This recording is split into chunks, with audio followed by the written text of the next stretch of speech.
Decision making. This section can easily consume your time if you don't know the traps, and you can easily fall into wasting one time in the question because you feel like you're almost there, but one single mistake destroys you. Let's fix that. I'll be giving multiple different tips and tricks that will help you guide your way through the decision making section. Understanding and processing each different keyword will help you answer all the different statements much faster. For example, some keywords are some, only, must, and can. For example, with some, you can say some doctors are women. This doesn't mean that all doctors are women. That doesn't mean that in that sample some doctors are men. And it doesn't imply that some women are doctors, so reverse statements are very important. Another example is saying all tigers are cats. If they give you that statement, you can't immediately assume all cats are tigers. This is the reversibility rule, as I like to call it, and it just means that if one thing implies another, it's not a two-way relationship. UCAT decision making is kind of like being a detective, don't you think? You can't trust what isn't proven. So with all the statements and all the information you're given, you need to be able to clearly define whether something is true or not.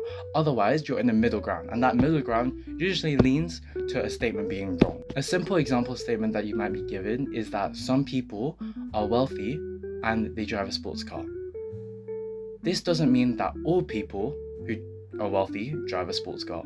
And this doesn't mean that sports car drivers are wealthy, and it doesn't imply anything about the type of sports car, the color, the number of sports cars, anything like that. So if they give you extra information, you can't immediately assume anything until it's explicitly stated. Another example is something I saw on the Pearson UCAT View mock site, where it was a question involving vans and cars. It told you something about there are 50 vehicles in the parking garage, you have 30 cars and 20 vans. Half of the cars are red and half of the cars are blue, and then none of the vans are red. It's easy to assume in this question that all the cars are either red or blue, but you can't assume that. For example, if they say all vans are blue instead, that would actually be a false statement despite vans being clearly told that none of them are red. Because are you told that the vans are another color? You're only told about the cars, which are clearly defined as either red or blue, half and half. So make sure that you don't use a statement for another object or person, for example in this case the cars, to apply to another object or person, in this case the vans. Some questions in decision making may feel like you're this close to answering it, but you're not there.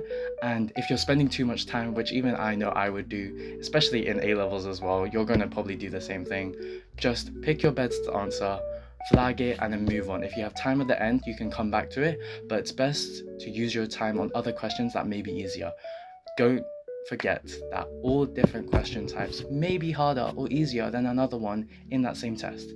And as people do say, UCAT is a teensy bit of luck. Decision making doesn't have to be scary, and honestly, you might actually enjoy it once you keep doing questions.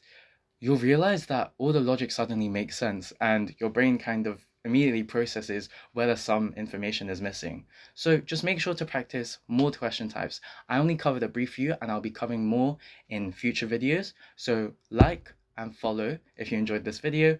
Comment down below if you have anything else that you want tips and tricks on, and let me know how you found the video. This is episode 3 of How to UCAT. This is Jay off. Bye.